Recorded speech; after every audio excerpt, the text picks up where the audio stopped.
So what you're telling me is the last cutscene led to even more inane bullshit.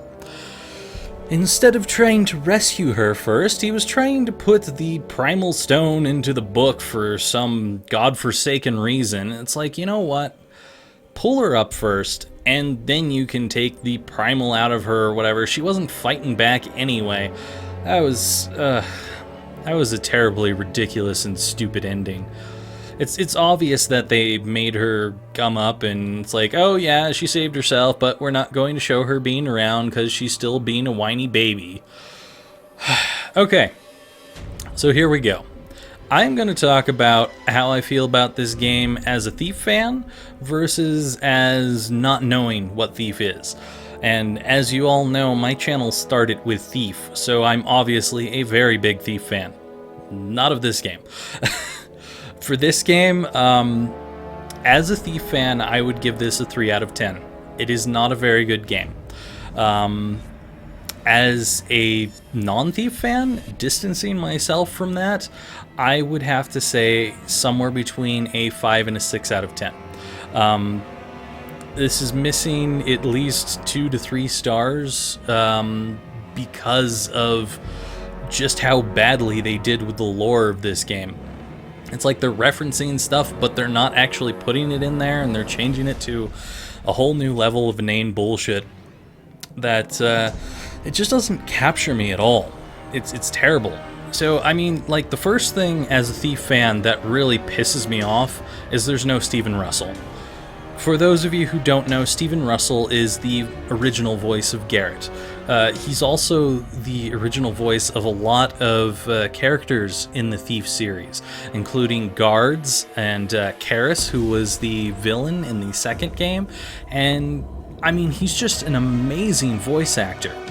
And what we got replaced with was an okay guy. I mean, I wouldn't mind him being in a game as a side character, but as the main character, he's not really all that great. Maybe it's because the people who were doing the audio for this game didn't do a very good job, but he just did not feel like he was into it whatsoever.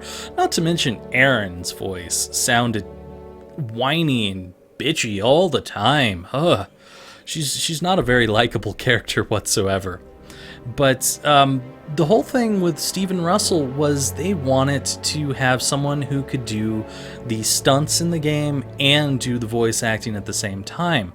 So they got, I think his name is Romano Orzari, I forget, Azari, something like that. But there's not enough actual motion capture in this game from the front to justify the fact that they're saying, oh, we need the lip movement to be matching. And on top of that, the lip movement is so desynced in some of these scenes that it's terrifying. I mean, that kind of desync, that is not even a complaint as a person who likes Thief. That is a complaint as a gamer in general.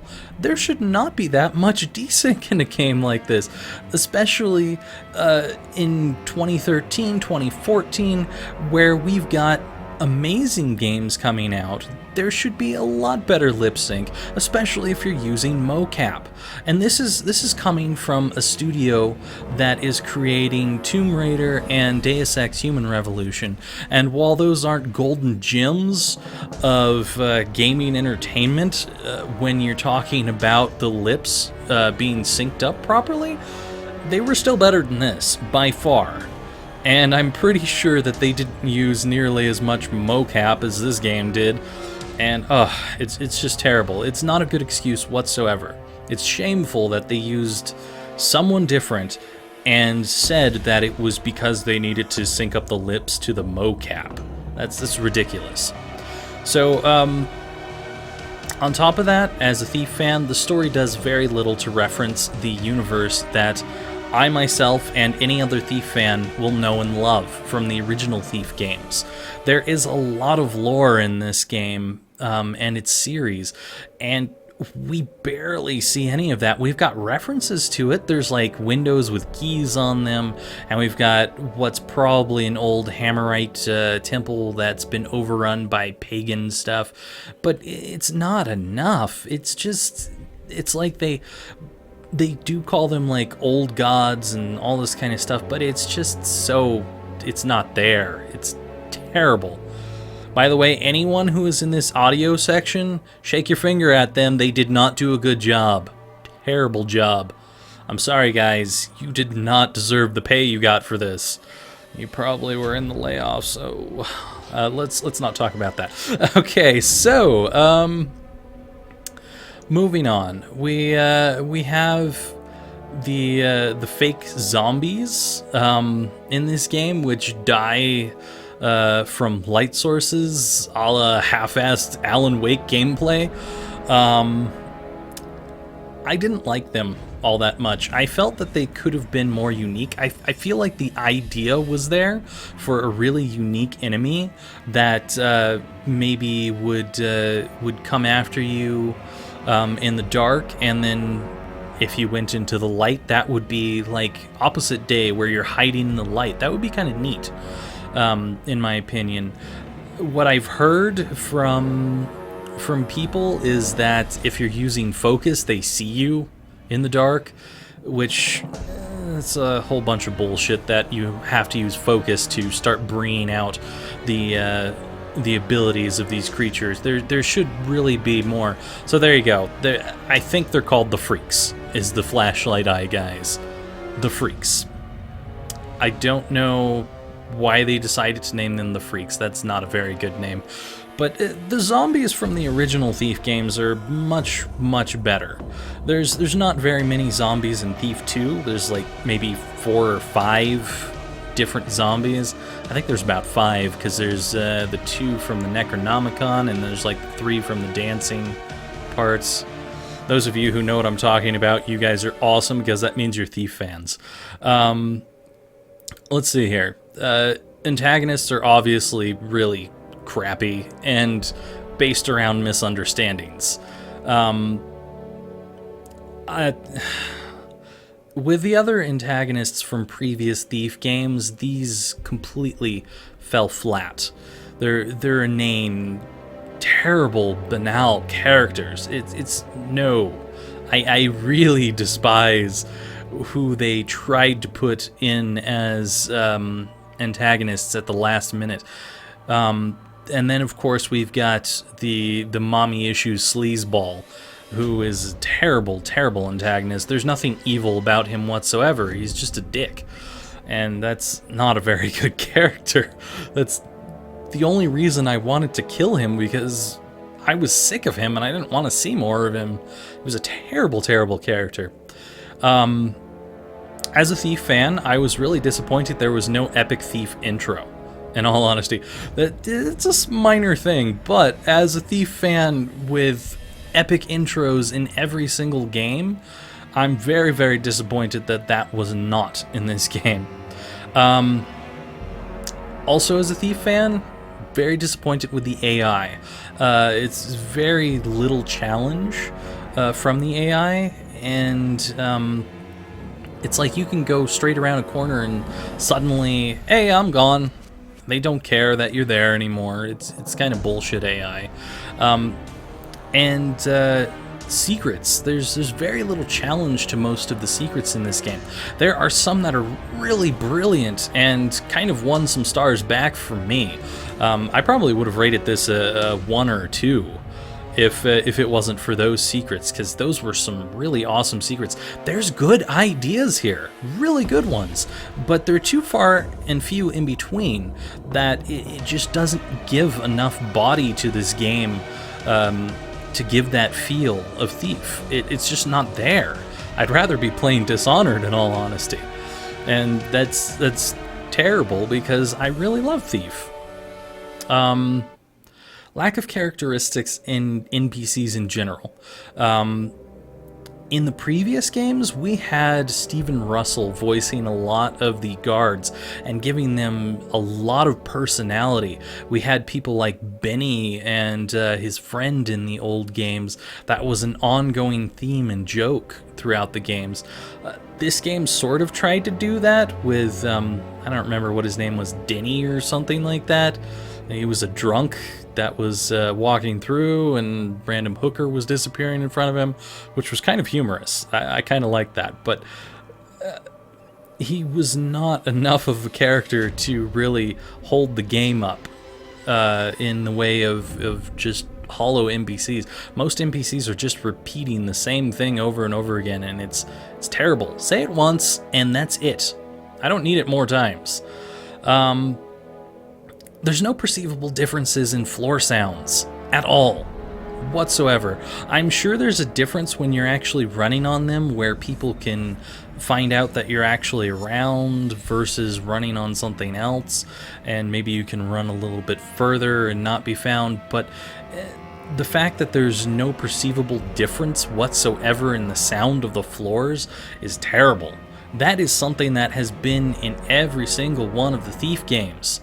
And this one didn't even partially have it, except for the extremely bland use of glass on the floor. That's terrible. That's not enough for a Thief game where it's supposed to be challenging to sneak across different floor surfaces. Doing no kills in this game, all up to you. Completely all up to you, even on master difficulty. When I'm looking back at the expert modes from Thief 1 and 2, there are many missions where you are just bluntly told, you are a thief, not a murderer, don't kill anyone. This one, nothing of that. I mean, you saw me go on a killing spree at the end because I was just like, this is getting dull, let's spice it up and throw some stuff in there, because there was nothing preventing me from doing that whatsoever.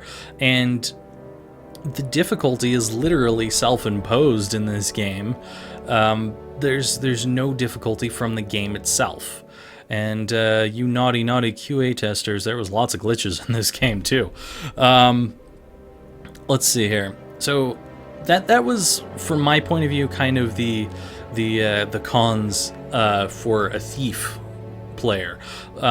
Cons for everyone, I'm gonna go with there's a lot of desync in the cutscenes.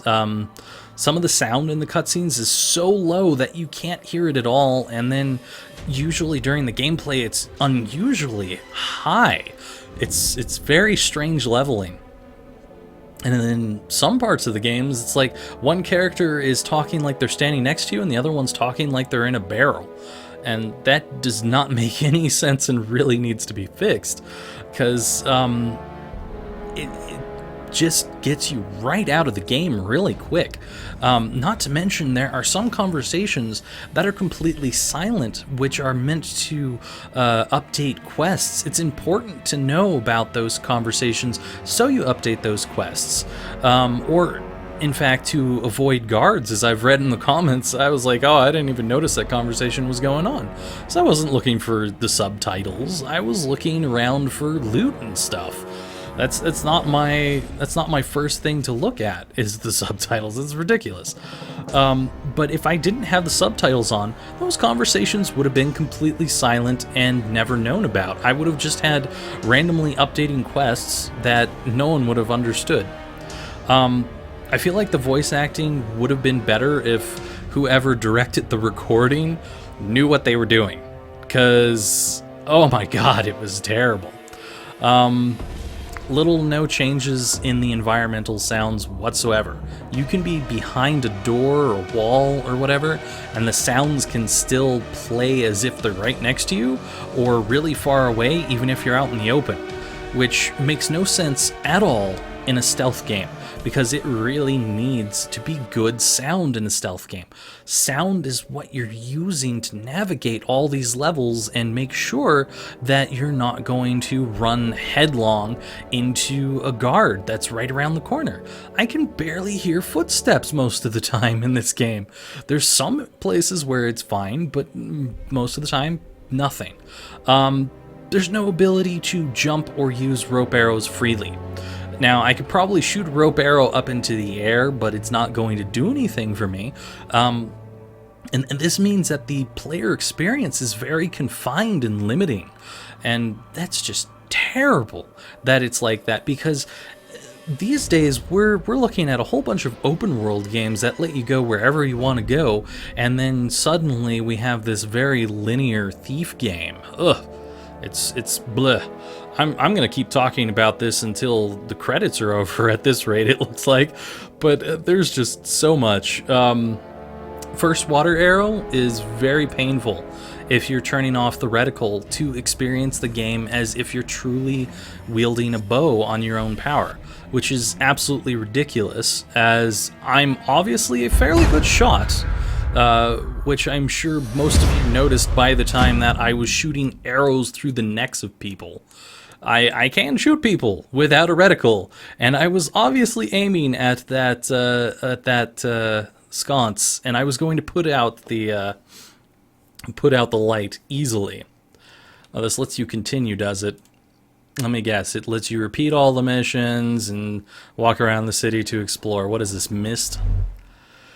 Congratulations, you've completed the main storyline. You're now free to explore the city further and replay any chapters or client jobs. Yeah, of course. I'm guessing that is meant for you to go through and do more collecting.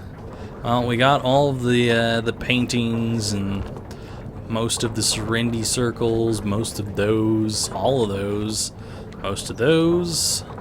I can't really tell. I think there's 4 of those that are in there. Yeah, they kind of flashed. So missing a couple of those, got all those. I got a surprisingly large amount of the collectibles in this game for not really knowing where anything was, so that's kind of cool.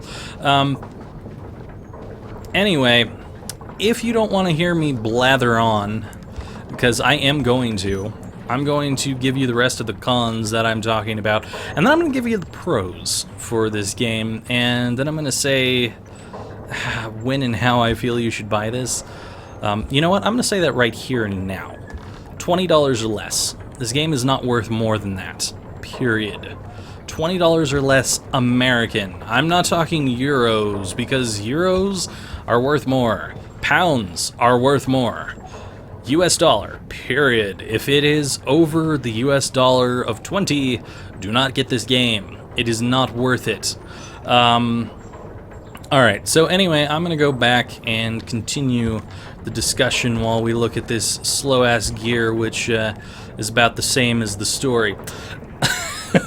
So, like I'm saying, stop the video now if you don't want to hear the rest of this, because I'm going to talk about cons and pros here as we finish off. I just have so much to talk about here, I don't think I'm going to even remember everything. There's so much.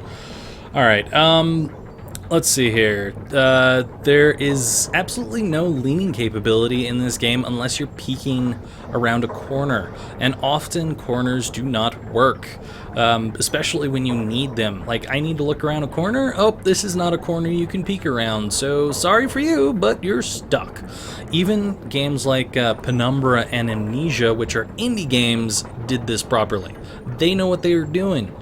If they can figure out how to do sneaking properly, this game should easily be able to know how to do that. And I feel like those games were based on Thief Deadly Shadows kind of sneaking. It really felt like it, especially when I was watching the alpha videos of those games. They knew what was good, and they went with it. I don't know why a AAA studio doesn't know what's good for a stealth game, and felt that it was really important to try and go for a mainstream crowd with a stealth game, and then at the same time try to put the stealth elements in, which are going to make the mainstream crowd not like it anyway. It's ridiculous. Go for one or the other, and do not yield to either side, because you're going to piss off both sides if you're trying to yield to either side. I mean, if they had done it in such a way that you could have done this as a mainstream gamer and then fully done it as a Thief player, this could have been really good. I mean, this could have been really good, but they did not do that properly. Anyway, there's no indication of loading areas when you're going through windows. So I have to kind of memorize which windows are going to load into different areas. And if I suddenly go through an area that I don't want to load into, well, too bad. I can't exit out of that at all. I'm just stuck going into it. AI is horribly stupid, which is ridiculous. Jumping over some things will sometimes cause them to just completely lose you. That's stupid. Some of the voices will talk for other people. For example, the talking skull with Vittori, or Vinny, as I like to call him. I don't know why I like to call him Vinny. I just started calling him that. Anyway, at one point, the skull is talking, but Vittori continues to talk, and this is something that happened in Deus Ex Human Revolution as well. When you're in, it was a bar. It was called Helix or something, I can't remember. It had like a honeycomb look on the outside of it, but the guards that were talking kind of switched voices while they were talking, and that really breaks out of the immersion heavily. Swoop, Jump, and Mantle are all the same key, and from what I've heard from people in the comments, it's not the same key in the console version, so you can't make the excuse that the console versions didn't have enough keys to support it. Because, I mean, PC definitely has enough to support it, and if the console versions had enough to support it, it is really bullshit that they were on the same trigger. That made a lot of places where I got stuck and caught happen, because I was mantling over a box when I wanted to swoop, or jumping into a pit of death when I wanted to actually jump over it. I mean, it was ridiculous. And not to mention, there was some points where Garrett would just suddenly swoop when I wasn't even pressing the key, and then cause me to go off of the cliff. It's just some ridiculous, stupid stuff that would be really easily fixed with remapping the keys to different buttons.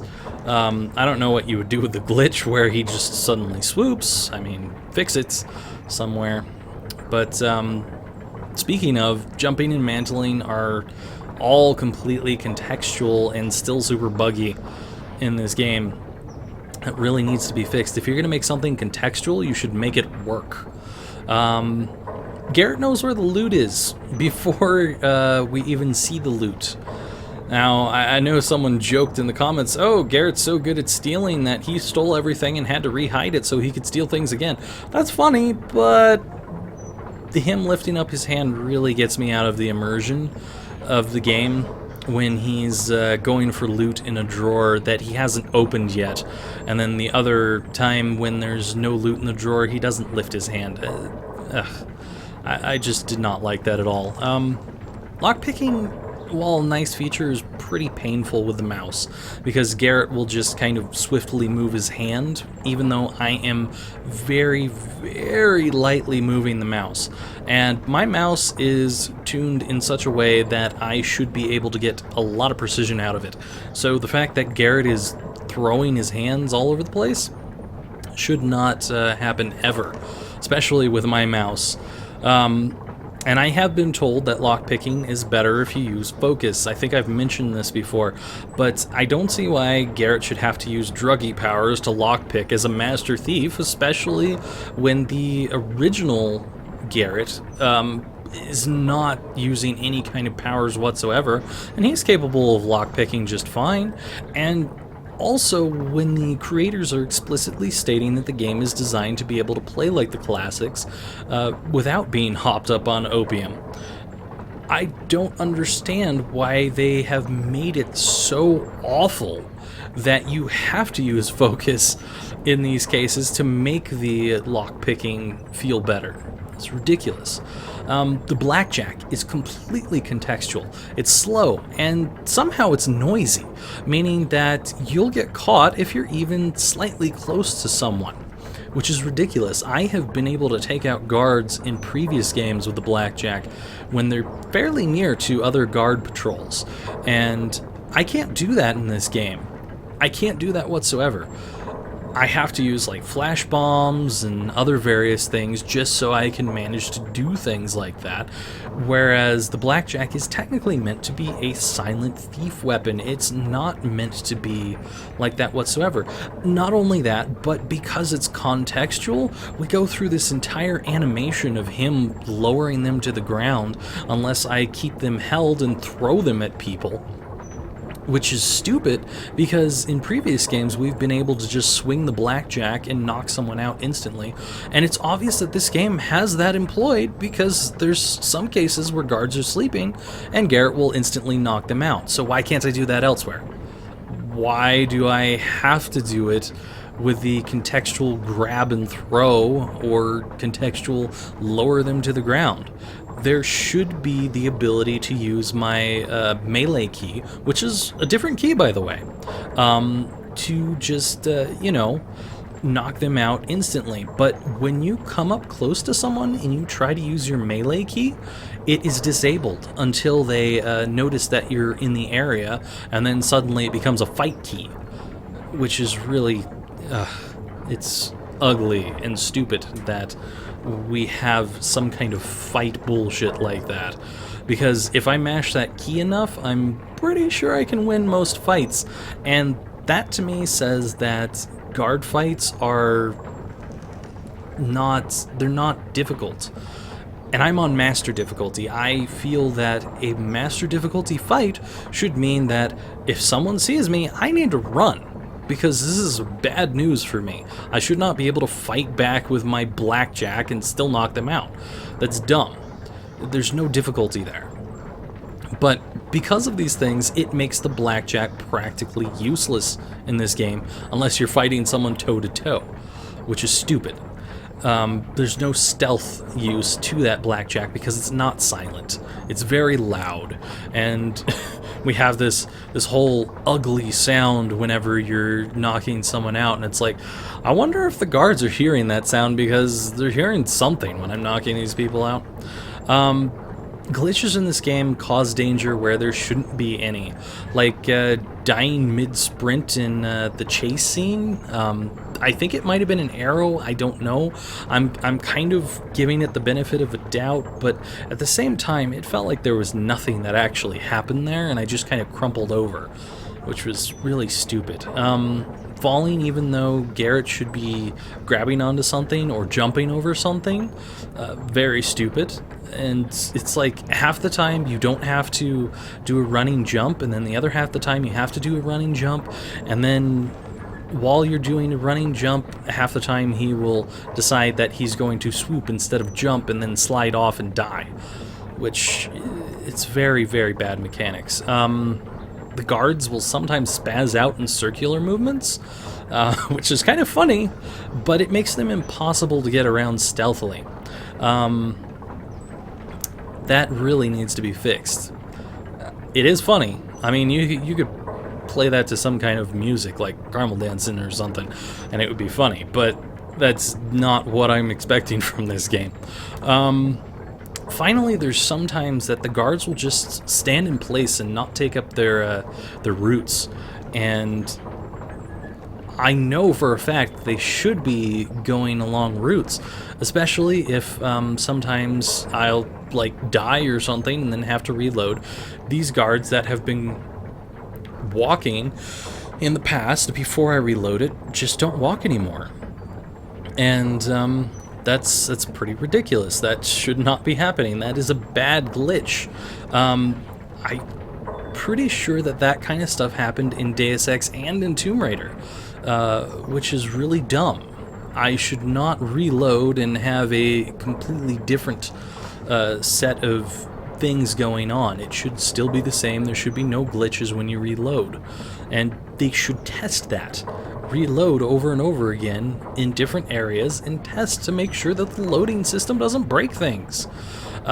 Speaking of things that happen in Tomb Raider and Deus Ex, this game is copying exact stuff from Tomb Raider, like where you're moving the block out of the way when you're squeezing through the passage. That is a Tomb Raider thing, which was okay in Tomb Raider because it was a Tomb Raider thing.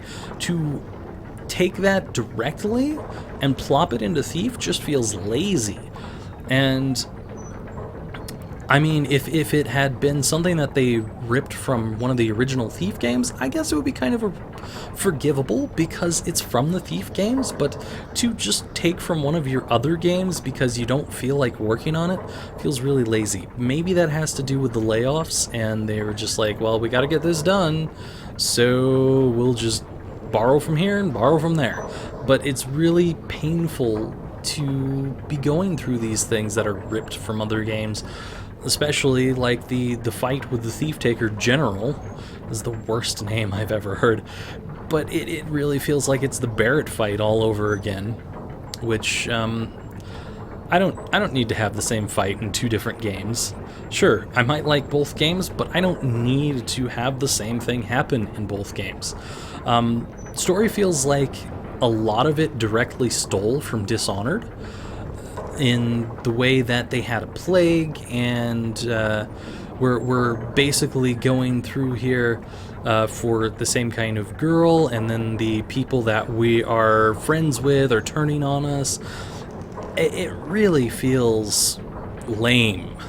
Like, this story was so half-assed that they were like, I don't know what to write, let's just steal from someone else that was kind of referencing a Thief game to begin with, so that means that it'll be fine, because they're referencing a Thief game, and we are a Thief game, so that's cool.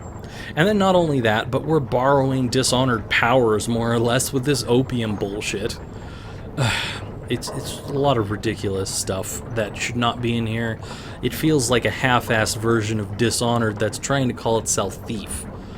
And that's not good, because Thief is a game on its own, and this is not Thief. The horror in this game, or the only horror level, I suppose, isn't really horrifying at all.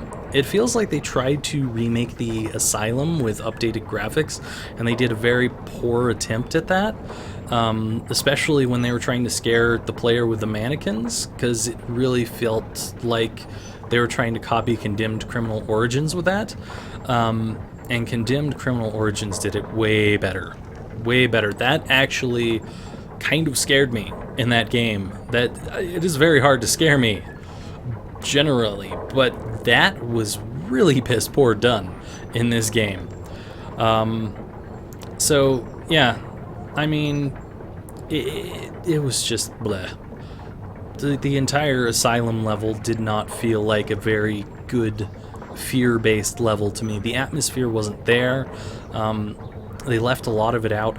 If I was recommending a Thief game for an atmospheric horror level to someone, I would recommend Deadly Shadows, not this. Deadly Shadows does it way better, and that is like a decade ago. That's ridiculous that it takes a decade and you can't even do something half as good. Alright, let's see here. There's a vast difference in the number of documents. Speaking of the Asylum, there's like 43 in there. They're all pretty much 1 to 2 sentence documents that don't matter. They appear randomly and you have to go in a certain direction. They expect you to go straight for the markers.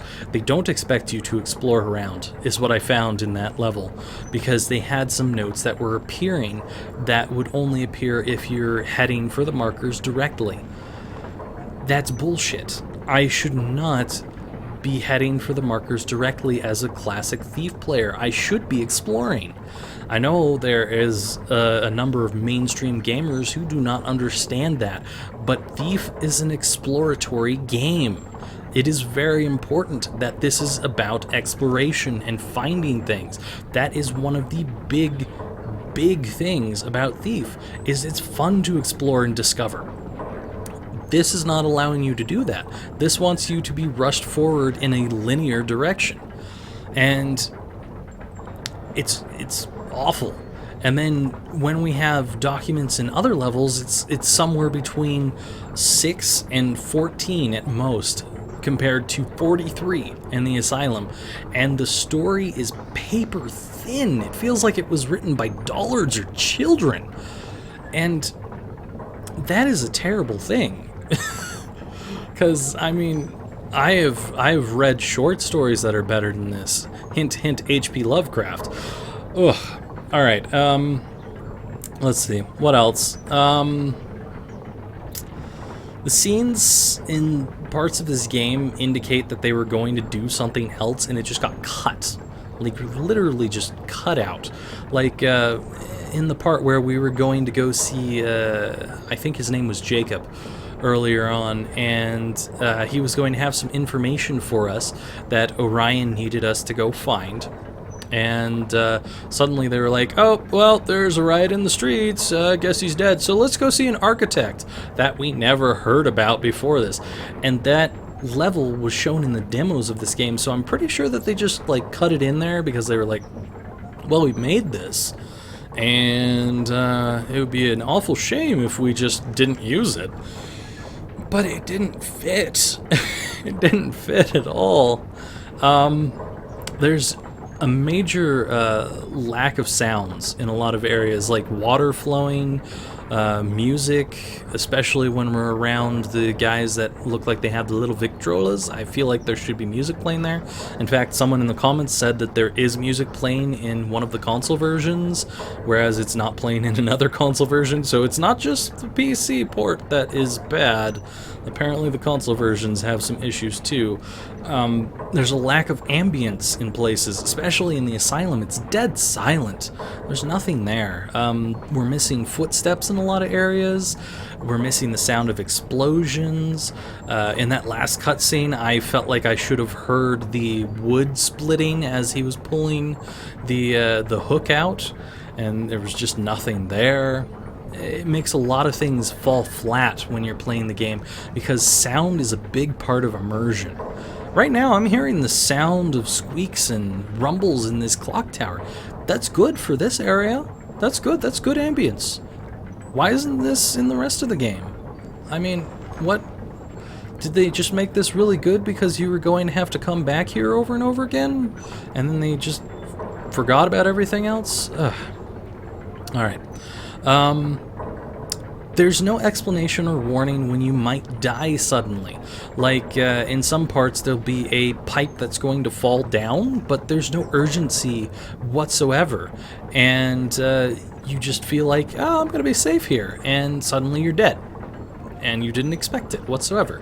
There's areas like that. And then in other areas where you do feel like there's a sense of urgency, like the elevator that's coming down, there's no urgency whatsoever. And you should be paying attention to where you need to jump so that you can actually get onto this contextual bullshit that's in front of you instead of sliding off the elevator. But hell if I knew that, because it's like there's this blue thing in front of me, so I think I can just jump to it. It looks fine, but no. I have to jump to a certain part of it. It's got to be on that white ledge over there. Let's see here. Not being able to close doors unless you're specifically staring at a part of them. And it has to be the handles. And that's ridiculous that it has to be like that. Because any other game would let you stare at any part of the door and close it. And that is very important to close doors in this game because you're trying to hide behind doors. There are many times in this game where I'm trying to close a door as quickly as possible, but for whatever reason I'm not getting onto that small spot of the door and not closing the door and getting seen, or closing it too late and they notice the door is closing and they come after me.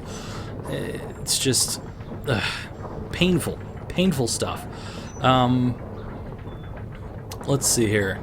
The peeking, which I talked about earlier somewhat, is not particularly helpful to you, because sometimes you'll start peeking when you should not be peeking, like when you're looking at the drawer in the middle of a desk or something, suddenly you're peeking on the side of the desk at a wall. Why? Why would I want to do that? And then you're looking at a bookshelf sometimes, and then you're peeking between the bookshelves, which has no area to hold on to peek anywhere whatsoever. And then other areas that you should be able to peek, there's no capability to do it at all. Flinging bodies in the faces of guards does nothing whatsoever, because in about 10 to 30 seconds they're gonna say, it must have been rats or the wind, and they're going to stand on the corpse or the knocked out body and not care whatsoever. I really wish they would wake up guards. That would have been kind of nice. I mean, they did it in Deus Ex, so why not here? They must have smelling salts or something. They sure have opium. Alright, being cut off from the ability to go explore areas that you have, that you've gone through already, because you went through a secret or something. Suddenly it's like, oh, you're in the next area, so now you can't go back, sorry. Or this place is on fire, you can't go back, sorry. It's ridiculous. There are so many games today that you can go back and explore places that this one not having the ability is pretty unforgivable, especially since the original games had the ability to do it. And it makes the levels extremely linear in this game, even though they have multiple routes to get into areas. It just doesn't matter. Yeah, but the levels are very linear, and that's really not a good thing. Let's see here. Oh, that pipe! That bullshit pipe that you can only swoop under. And then later on there is a trap, which if you swoop, you will die, but if you just walk, you go under the trap and it shoots over your head. Now if you try to walk under that pipe, you bump your head. So what's what the difference is in the height? It makes no sense whatsoever. If I'm ducking, I should be a certain height, and if I'm swooping, I should be a certain height. It should not change variably because the wind is blowing a certain direction, or you just arbitrarily feel it should, because that's bullshit. Alright, enough talking about cons. Let's start talking about pros, of which there are not very many, but there are enough to make this game at least playable. There are some really, really good secrets in this game. For example, there is a spot where you are shooting 4 buttons that are very well hidden up in the rafters, and you get down into a grave-like area. That was really neat. Then there's the smugglers maps. I really like those. I don't believe they're actually finished. I feel like something was left unfinished there, much like the scene with Jacob where they were just like, just cut it, we can't finish that, so we're just gonna throw something else in. But yeah, that felt like that could have been really amazing if the smugglers map led you to something really interesting and unique. Hell, maybe it leads you to another mission. That would be neat. But it kind of cut off. I still felt that the smugglers maps were a really good idea to have in here. It's a scavenger hunt, and it goes back to the roots of the old Thief games where you're exploring. That's good. That's awesome. I really like the moving walls for the final part of getting the automaton's pieces. That was a really, really ingenious puzzly area. It's not super puzzly because you just kind of push buttons to move the walls back and forth, and it's just one after the other. It's kind of more puzzly if you want to go backwards because you have to remember, oh, I gotta push this button. That one actually does affect something else. That was definitely a neat puzzle. And here's the really good thing about that puzzle. I could go back. Yeah, that's right. I could go back to the very beginning. That's cool. That is not linear. That lets me explore. And that's what I want to do in this kind of a game. That is neat. Let's see what else. The stealth, for the most part, is fairly fluid, even though there is a lack of sounds and so forth. The stealth feels pretty accurate for the most part, even though contextual jumping and mantling are not. Like, when someone sees me, it's not particularly often that I feel cheated by the game unless it's because of contextual bullshit. Or them seeing through a wall. That actually did happen a few times, which was kind of weird. But most of the time, it's my misstep, my mistake, and that is a good thing, that the stealth acts like that. So, almost there on the stealth, got pretty good. Orzari, or whatever his name was, Romano, he may not be Steven Russell, but he did a fairly good job for what he was given. Obviously, he didn't have very good audio directors. If there's so much audio that's horrifying in this game, that or they were rushed. I don't know what happened, but there's some terrible audio in this. And with what he was given, Romano did a fairly good job. He was decent. I would like him in other games. I would like him as a side character. Hell, I would like him as a Basso character or a Vittoria character or something. But as Garrett, my main character, as a Thief fan, I'm like, no way. This should be Steven Russell, period. There should be no changing that. Hell, even from what I hear, Skyrim uses Steven Russell as the Thief Guild leader or something like that. Even Skyrim, a game that I don't really like, knows to use Steven Russell as a master thief. That's very sad. Alright, yeah, he just doesn't have the distinctive tones that Steven Russell has. Romano is a good voice actor. Not the voice actor I'm looking for. Stealing stuff in this game feels pretty good, because it's far more movement-based with Garrett's hands, which means you feel kind of immersed into it. Now, I don't really like that he sometimes raises his hands and is there before the loot appears, but in most cases where the loot is just sitting out in the open, it feels very natural for him to pick things up off of tables and so forth. Now, I still have nostalgia for the telekinetic loot grabs of the original games, though, especially because you can't beat the original loot sounds, but I did feel like they did a fairly good job with the looting in this game, other than the minor thing of him raising his hand before actually getting to something. Now, I'm actually going to label this as a pro. Some people might label this as a con, but there's no sword or dagger at all to kill people in this game. I like that because that puts him up as a thief, not a killer. He does not come around with a dagger to kill people. Now, in some ways that is a con because I feel like in the previous games Garrett would have been using his dagger to cut purses off of people rather than killing them, so it's kind of an important item. But I do like that it kind of gives a non-lethal edge to the game. And it probably forces a bit of difficulty on even the lower difficulty levels. Unless you're using focus, I suppose, which I'm pretty sure like freezes everyone and you can shoot arrows and shit into people while they're not moving, which is kind of stupid, but you know, whatever. I feel like the gimmick tools were pretty neat. Overall, I didn't like that there was the constant having to open the window over and over again with the same kind of cutscene.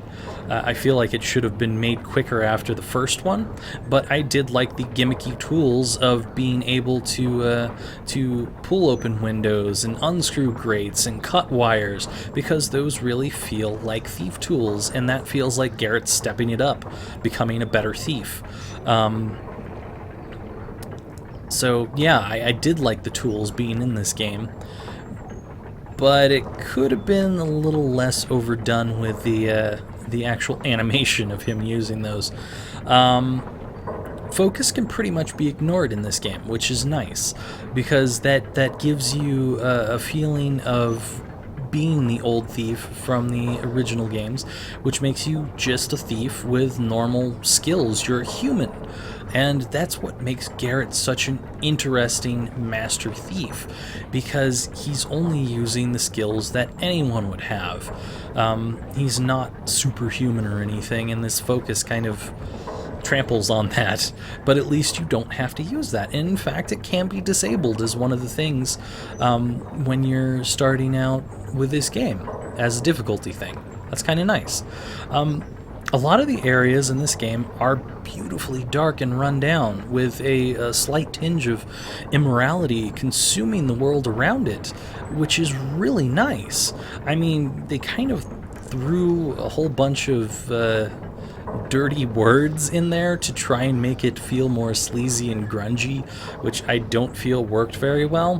But the atmosphere in some of these areas is great. Not in all the areas, like the asylum was not so good, but there are some really good areas in this game. It's fairly well done with the art in this game. I like it. Let's see here. I think this will be probably the last one, and that is that I really like the whole combination thing that they have going on in this game, because especially with like the pipe area where you're listening to the pipes to get the combination, that was a really unique thing to do in a game, and I like the feeling of tapping into a safe and trying to get the combination. It's a very thief-like thing to be doing, and that's really nice that they have that in there. And now, if I had been paying attention to the note, I would have probably noticed that the doctor was saying, hey, this tapping is going on so much that it's getting into my dreams. I find myself tapping it on my desk.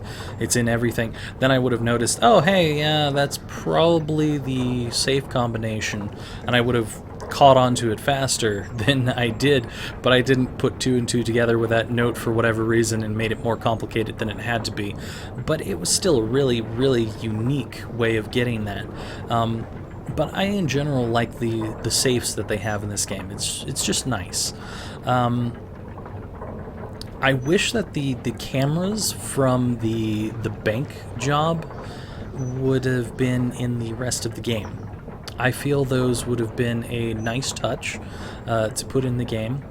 What I don't feel is a nice touch is that I was told I did kills on that level. And I'm pretty sure the reason it showed up like that is because I was putting out the candles of the cameras, which doesn't make any sense because those are not killable; they are mechanical. But yeah, I liked that they had some of the cameras in there. I mean, if this is supposed to be not Garrett and perhaps a future Garrett and the old Garrett from the past, buried with the old gods like the pagans and the keepers and all that kind of stuff, was using this kind of stuff, why isn't it here? Kind of thing, you know? Why isn't it here? There's a lot of things that I feel were left out of this game that should have been in this game, like the cameras, because we have Karis's devices that were being used. I mean, I suppose it could have gone into disrepair and disarray because of the fact that people learned that Karis was causing issues. But if we look at Thief Deadly Shadows, which canonically comes after Thief 2, The Metal Age, we are seeing some mechanical stuff there still. So why is it so much later that everything's buried and destroyed in this time, and we don't see that kind of stuff? Yeah. Anyway, so all said and done, as a Thief gamer, I give this a 3 out of 10. As someone who's distancing themselves from being a Thief gamer, I would give this a 5 or a 6 out of 10. It is not the worst game I've ever played. That honor goes to a game called Damnation. I will never, ever, ever, ever do anything with that. It's a terrible game. But it's definitely not the best game I've played either. It's an okay game. I would recommend this for $20 or under, because it's a fun experience. And I may very well do that Iron Man stream that I've more or less been mentioning here and then, as this game has been going on in the future, because this game is playable. It's going to be painful with glitches like falling into pits, because Garrett just decides to do so, but it's playable. I think an Iron Man stream might go okay. I don't know if I'll ever beat the game on Iron Man, but it could be fun. So yeah, I hope you've somehow enjoyed this Let's Play in between me complaining about various things, because there is a lot that has been rubbing me the wrong way in this game. Yeah. But I hope you've enjoyed what you've watched and enjoyed me finding the majority of the things in this game. And I will see you all later in the next Let's Play. Bye for now.